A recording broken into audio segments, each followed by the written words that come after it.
chào cô chú anh chị và các bạn. Cô chú anh chị và các bạn ơi, có khỏe không? Phước thì vẫn khỏe.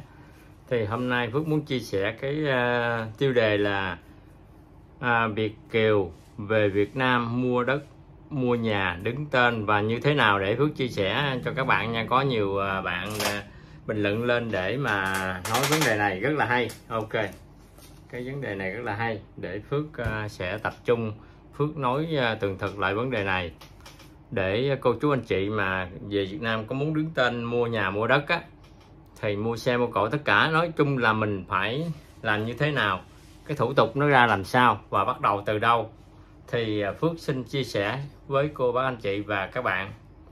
Thứ nhất là mình là Việt kiều ở Canada hoặc Mỹ, nói chung là ở các nước ở hải ngoại, thì mình muốn về Việt Nam sinh sống, đứng tên nhà, đứng tên đất luôn. Trong thời gian qua có rất nhiều anh chị em than phiền với Phước là mình mua nhà nhờ em nó đứng tên, bây giờ nó lấy nhà nó bán luôn rồi Phước ơi.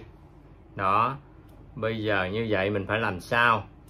Thì Phước chia sẻ vấn đề này rất là quan trọng nha các bạn. Mình mua nhà, mua đất ở Việt Nam thì nên đứng tên, mình đứng tên chắc ăn hơn. Thời buổi bây giờ thạch xanh thì ít mà lý thông thì nhiều, không nên tin ai hết các bạn ơi ha các bạn.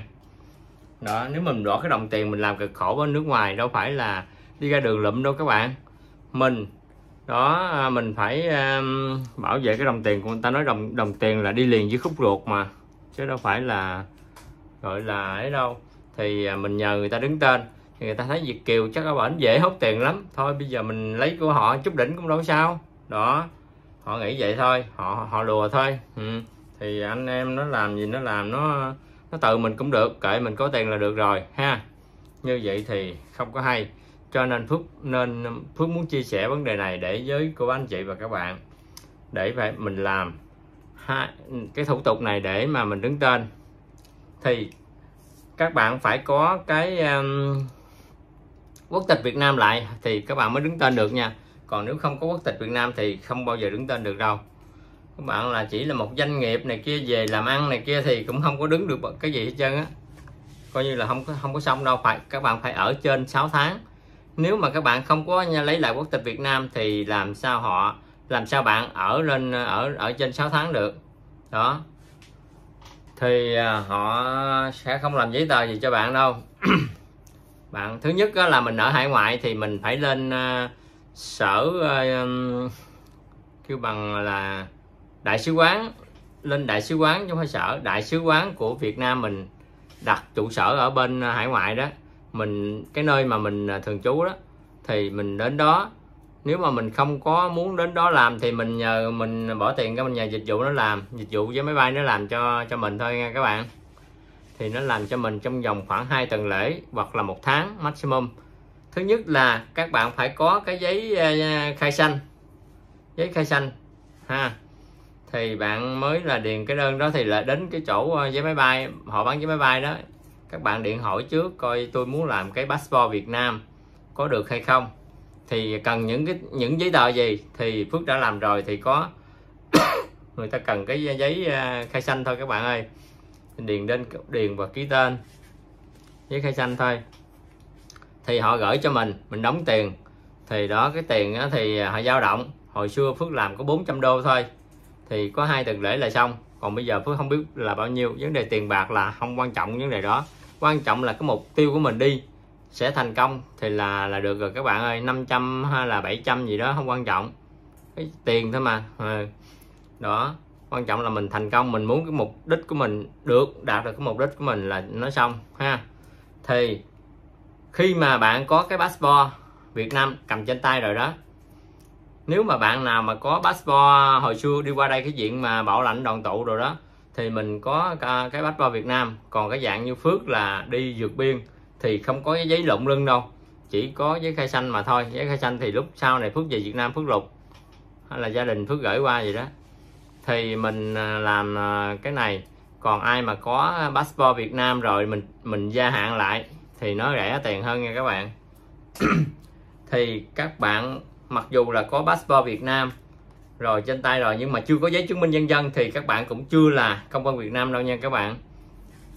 thì các bạn hãy cầm cái passport Việt Nam đi về Việt Nam, rồi các bạn phải nhập vô hộ khẩu của cái nơi mà bạn thường trú đó, là giống như bạn bè hay là bên chồng bên vợ gì đó, mình có quyền mình nhập hộ khẩu vô, thì mình ra bên phường xã đó mình nhập cái hộ khẩu vô, thì thời gian đấy cũng là khoảng 2 tuần lễ mới xong. Thì xong được cái hộ khẩu và cái hộ chiếu, mình có tên trong hộ khẩu rồi nha các bạn, mình mượn tên của bạn bè mình hay là bên chồng bên vợ gì đó để mình nhập vô thôi, nhập cái tên mình vô. Xong cái phần hộ chiếu và cái hộ khẩu rồi, xong cái hộ chiếu hộ khẩu rồi thì các bạn nên đi ra quận. Thì ở dưới quê là gọi là huyện, ở thành phố gọi là quận đó các bạn. Để làm gì? Đi bước thứ 3. Thì cái bước thứ nhất là passport, bước thứ nhì là hộ khẩu, nhập hộ khẩu. Bước thứ 3 là căn cước công dân. Thì thời điểm bây giờ thì cũng có một cái anh bạn mình cũng đang làm, là mình phải cầm cái hộ chiếu và cái hộ khẩu đi đến quận hoặc huyện để mình xin chụp hình căn cước công dân, làm căn cước công dân đó nghe các bạn. Mình đến đó mình làm căn cước công dân cho người nước ngoài đó, họ sẽ làm cho mình. Thì khi mà có căn cước công dân rồi đó, như Phước bây giờ nè, là mình là người công dân Việt Nam rồi các bạn ơi. Và ngược lại mình có một cái công dân Canada nữa, thì mình lợi thế hơn người ta rất là nhiều. Ai muốn gì cũng đâu phải dễ đâu các bạn, trả một cái giá rất là đắt, chứ đâu phải là đơn giản mà muốn có 2 quốc tịch đâu. Mình vẫn giữ quốc tịch Canada và giữ quốc tịch Việt Nam luôn. Bây giờ người ta cho mình 2 quốc tịch, tại sao mình không giữ chứ? Đó là quyền lợi của mình, thấy không các bạn? Mình nên giữ 2 cái quốc tịch luôn. Thì các bạn muốn ở Việt Nam thì ở, và muốn ở Canada thì ở, và muốn mua xe mua nhà gì ở Canada cũng được, mà ở Việt Nam cũng được luôn. Mình quá hay luôn, ngon cho người ta. Tại sao? Tại vì mình trả giá rất là đắt. Mình đã vượt biên là sống chết trên biển để đi ra hải ngoại mới có ngày hôm nay. Đâu phải ai muốn cũng được đâu các bạn, rất là khó khăn chứ không phải đơn giản đâu. Trả cái giá. Phước đi đến nay là được 33 năm rồi các bạn ơi, 33 năm sống ở hải ngoại rồi. Thì bước ở bển Phước cũng chán quá rồi, cho nên Phước muốn về Việt Nam sống. Tại vì hồi cái tuổi trẻ mình sống Việt Nam không được bao nhiêu hết trơn, mình đã đi rồi. Đó, ngày xưa đất nước của mình đó là coi như đường xá rồi sình lội tới đầu gối vậy nè. Hồi đó Phước đi học mang dép Lào là lội sình tới đầu gối vậy đó, không có được thoải mái, chứ đừng có nói mà đi xe đạp. Thì làm sao mà điện đài không có nữa, thì bắt buộc phải đi thôi, phải bỏ nước ra đi thôi, tìm đường cứu nước thôi, đi theo mà Bác Hồ thôi. Thì đi qua bển Phước cũng đi làm bếp cũng giống như Bác Hồ vậy đó. Đó, con cháu Bác Hồ mà. Thì bây giờ đất nước mình đã phồn thịnh, đã phát triển rồi, mình nên quay về quê hương của mình để sinh sống. Lân cận là có xóm riền bà con dòng họ rồi ha, nó vui. Thì không có gì bằng là cái sức sống hết trơn á. Mình có sức sống á thì mình sẽ lâu, cái tuổi thọ mình sẽ lâu già. Đó, nó đỡ được như vậy đó các bạn. Thì lâu già thì sao? Mình sống dài hơn. Đó, vậy thôi. Đó. Cho nên mình thích cái gì mình cứ làm đi các bạn ơi. Muốn thích về Việt Nam sống vui quá. Bây giờ tôi lớn tuổi, tôi ở hải ngoại, tôi về hưu rồi, không có đi làm gì ở nhà thì nó buồn thê thảm lắm. Thôi không được, tôi phải tìm cách tôi về Việt Nam tôi sống. Cùng lắm thì tôi cũng ở bển 6 tháng mùa đông trốn đông, và 6 tháng tôi về Canada, vậy thôi. Còn Phước thì Phước không có muốn như vậy. Phước muốn ở Việt Nam nhiều hơn. Trong thời gian hồi tuổi trẻ thì Phước đã ra đi hồi lúc 18 tuổi rồi. Thì Phước thiếu Phước sống ở Việt Nam thì ít, mà sống ở Canada thì nhiều. Cho nên bây giờ Phước muốn trở về Việt Nam, sống những cái tháng ngày mà còn lại ở Việt Nam. Đó, Phước thích vậy thôi. Thì có nhiều cô chú anh chị và các bạn đã phản đối, thì thôi mặc kệ đi, coi như ai thích như cái gì làm cái nấy đi. Cuộc đời nè em ơi, có bao nhiêu 60 năm cuộc đời, 20 năm đầu ở Việt Nam chưa bao lâu, 20 năm sau qua nhà nước ngoài đi cày quá trời luôn. Đó, vậy đó. Cho nên đó là mình thích cái gì cứ làm đi nha các bạn. Thì khi mà mình đã có cái căn cước công dân rồi đó, thì mình muốn làm cái gì mình làm, là mua nhà nè, mua xe, mua đất, mua gì đó mình đứng tên có quyền hết cho nghe các bạn. Thì trong thời gian qua thì có nhiều bạn đã bình luận lên cái kênh mà YouTube của Phước để mà hỏi vấn đề này, chia sẻ vấn đề này để cho giúp đỡ cho cô chú anh chị đã lớn tuổi mà muốn về Việt Nam sinh sống đó. Nên trong thời gian thì muốn về mà muốn đứng tên mua đất mua nhà đó thì ok, thì Phước cho nên Phước suy nghĩ ra mình nên làm cái clip này để chia sẻ cùng toàn thể cô chú anh chị và các bạn để biết được thêm cái thông tin, và có muốn làm thì làm ha các bạn. Cái này cũng là cái hay để mình làm những cái gì mình muốn đó. Hoặc là cô chú anh chị cầm cái passport trên tay đi qua Việt Nam bất cứ lúc nào mình mua vé là mình đi thôi, không cần phải gia hạn hay gì. Cô bác anh chị có thể ở trên 3 tháng, không cần phải gia hạn đó, 6 tháng gì đó, thì mình muốn về lại Canada mình về đó, không cần gia hạn gì hết. Cái quyền lợi mình rất là nhiều. Tại sao mình không nên lấy cái hộ chiếu Việt Nam mình lại, quốc tịch Việt Nam mình lại? Nhiều người nói thôi mày đi lấy cái quốc tịch Việt Nam lại á thì mày có đụng chạm gì bên Việt Nam là người ta không có can thiệp cho mày đâu. Nhưng mà không phải các bạn ơi, mình sống phải tích cực chứ đừng có sống tiêu cực. Tại sao mình muốn nghĩ cái chuyện tiêu cực, không đi làm phạm pháp mình chi cho người ta bắt? Mình bất cứ mình ở đất nước nào cũng vậy hết, mình làm phạm pháp ở đâu người ta cũng bắt mình hết trơn á. Chứ đừng có nói mà vô quốc tịch Việt Nam rồi về Việt Nam làm phạm pháp là Canada không có quyền can thiệp. Bậy cái đó. Mình đừng có làm phạm pháp thì mình sống cho nó vui vẻ đi, hòa đồng với mọi người. Tất cả cái gì mình phải chịu theo cái luật pháp đi, cho ta nói ăn theo thở, ở theo thời đó. Mình Phước về đây Phước sống là có ai tới hỏi thăm gì đâu. Trời ơi, nhiều người nói rồi ở đó đi công an nó tới xin tiền xin bạc, cái đó là bậy nha các bạn, hoàn toàn là bậy. Không có ai xin tiền hết, người ta còn giàu hơn mình nữa. Mình là có nghĩa địa gì đâu mà người ta xin mình. Việt kiều bây giờ đâu phải là hơi hám gì đâu. Mấy người trong ruộng người ta bán đất, người ta giàu biết bao nhiêu đại gia không các bạn ơi. Tại vì đất nó lên giá, người ta có đất, người ta bán một mớ, người ta lấy tiền, người ta cất nhà cất đồ. Với bây giờ người nông dân bây giờ người ta nuôi tôm và làm ruộng luôn nha. Một vụ lúa, một vụ tôm thì họ có tiền. Coi như lúa là bán là trang trải chi phí cho công nhân đồ này kia, tất cả. Còn tôm là bỏ túi đó, tôm cua bán tiền không đó các bạn.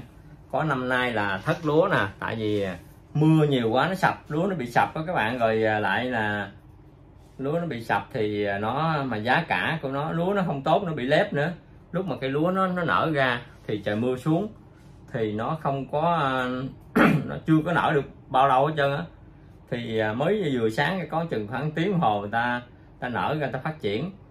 Nó giống như là con nít mà mới đăng cái tuổi dậy thì uống sữa rồi vô mà không có sữa rồi uống thì bắt đầu nó bị teo luôn.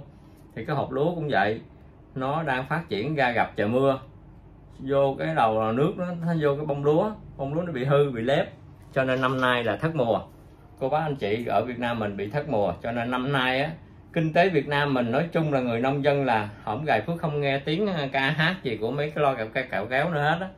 Chứ những cái năm khác là những cái lúc trước khi mà gặt lúa này Phước về Phước nghe chiều là bắt đầu ăn nhậu hát rồi, hò hát sùm rồi. Bây giờ vừa gặt hái xong hết tiền, tại vì đâu có lời đâu mà các bạn. Bán lúa là ra là có 5.000 một ký thôi. Coi như là người nông dân năm nay là hơi bèo, không có tiền để mà ăn nhậu uống bia đồ giải trí.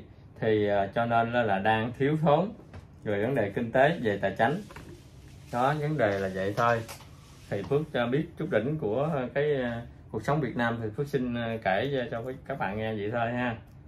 Thì nói chung là thì cái vụ hồi nãy mình nói là về cái hộ chiếu và cái căn cước công dân là bắt buộc phải có nếu bạn muốn về Việt Nam mà mua nhà mua đất nha các bạn. Thì Phước cũng xin nói thêm thì tất cả những cô chú anh chị, Phước cũng rất cảm ơn là cô chú anh chị đã theo dõi kênh YouTube Phước Canada rất là nhiều, đã ủng hộ Phước. Thì Phước mới có được cái lượng mà view và cái lượng đăng ký bây giờ cũng rất là ok. Phước rất là happy nó càng ngày thì Phước cũng muốn làm nhiều cái clip để phát triển lên để phục vụ cho cô chú anh chị và các bạn.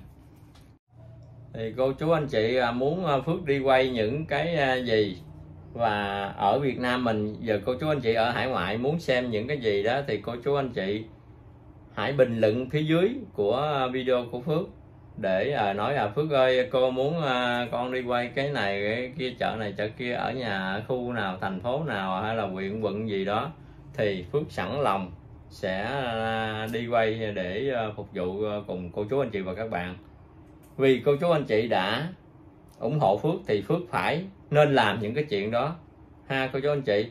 Hoặc là cô chú anh chị các bạn ở hải ngoại muốn tìm cái người thân hay là đi quay người thân của mình ở cái đó, ở khu vực đó, xã ấp gì đó, thì cô chú anh chị hãy bình luận phía dưới để cho Phước biết rồi Phước rảnh ra tranh thủ thời gian ra để Phước đi quay ha các bạn. Ok, cứ việc bình luận ở dưới đi, và những cái gì cô chú anh chị muốn thì cô chú anh chị cứ nói, thì nói ra Phước mới biết để Phước làm ha. Rồi ok, thì Phước xin cảm ơn cô chú anh chị một lần nữa đã ủng hộ Phước. Thì bây giờ Phước mới bật được kiếm tiền, và kiếm tiền từ cái kênh YouTube của Phước, thì Phước cũng rất là cảm ơn cô chú anh chị và các bạn rất là nhiều. Hello các bạn ơi, Phước xin góp ý vấn đề này nữa nha các bạn. Thì khi mà các bạn có cái hộ chiếu Việt Nam ở trên tay rồi đó, thì các bạn từ hải ngoại về, các bạn nên mua vé máy bay và sử dụng cái hộ chiếu đó nha, đi về nha các bạn, chứ đừng có xài cái hộ chiếu Canada hoặc là Mỹ hay là Đức hay là Pháp, Úc gì nha. Xài hộ chiếu Việt Nam luôn để mình nhập cảnh vô, để cho người ta đóng dấu, thì có con dấu đó thì họ mới làm việc cho mình là dễ dàng hơn. Còn nếu không thì các bạn phải đi qua Campuchia để mà xuất cảnh cái rồi mới nhập quay trở vô kênh Việt Nam nữa ha các bạn, mất công lắm. Thì các bạn nhớ có passport Việt Nam rồi, khi mà lần đầu tiên về Việt Nam bằng cái passport đó để mình làm giấy tờ á, thì bắt đầu mình sử dụng passport đó luôn nha các bạn. Sử dụng mua vé máy bay bằng passport Việt Nam luôn. Nói tóm lại là như vậy. Thì bây giờ Phước xin kết thúc video tại đây. Chúc cô chú anh chị và các bạn luôn vui vẻ, nhiều sức khỏe. Nhớ bấm vào ngón tay like ha, và bấm vào nút đăng ký màu đỏ các bạn, và bật chuông thông báo nữa để cập nhật video tiếp theo của Phước. Xin kính chào tạm biệt, hẹn gặp lại. Ok, bye bye.